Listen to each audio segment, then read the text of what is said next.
26 years old, Indy Japan 300. Describe the emotion of winning that race.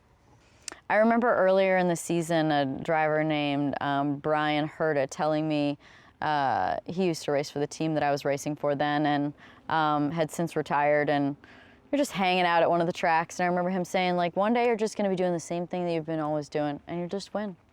And I was like, okay, cool, you know, sure, okay. And sure enough, in Japan, that was what happened. You know, you're just doing the same thing that you're always doing, and it just worked out, and I won. Danica Patrick will win at Motegi. Danica is the winner of the Indy Japan 300. Tears of joy for Danica.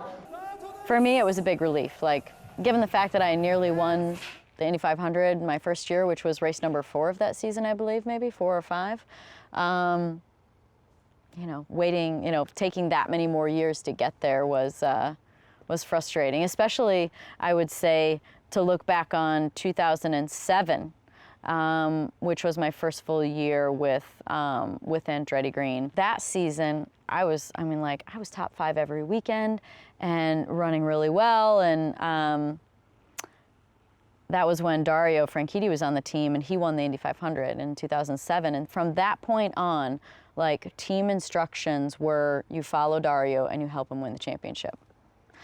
And I'm just young, and I'm just like, okay, you know, like, I get it, and you know, you do what you can. Like, you can win if you have a chance, but it's like, sometimes to win, you have to pass him.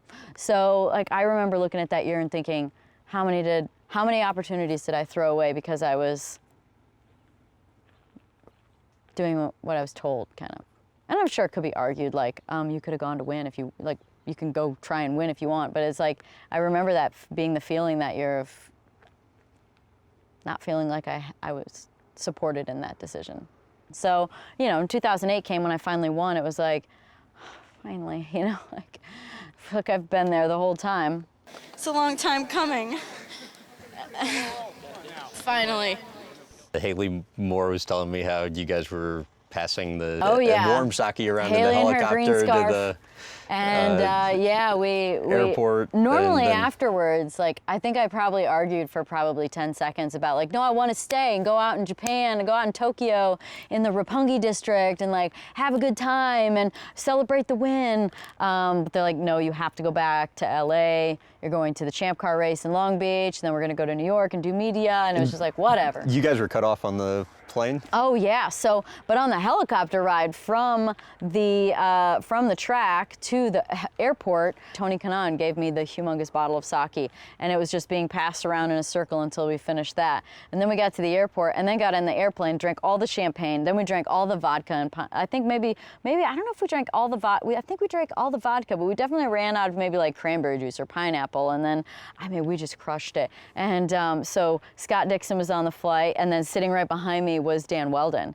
And so, like, we just partied hard. And it was, I think we went to Waffle House maybe when we got in, and then I remember having, and it was like late at night, and I remember having to get up at like 2:45 in the morning for hair and makeup to make East Coast morning news the next day, and then go to the track to the race for the Champ Car race, and then head to New York right afterwards. Like, thank God I was young and didn't get hung over so easily. Nowadays, I'd be like, you know, I'd be in like... Oh, please, you're still young. I'd be getting an IV and, Yeah. you know, definitely eating Zofran to make sure that I could function.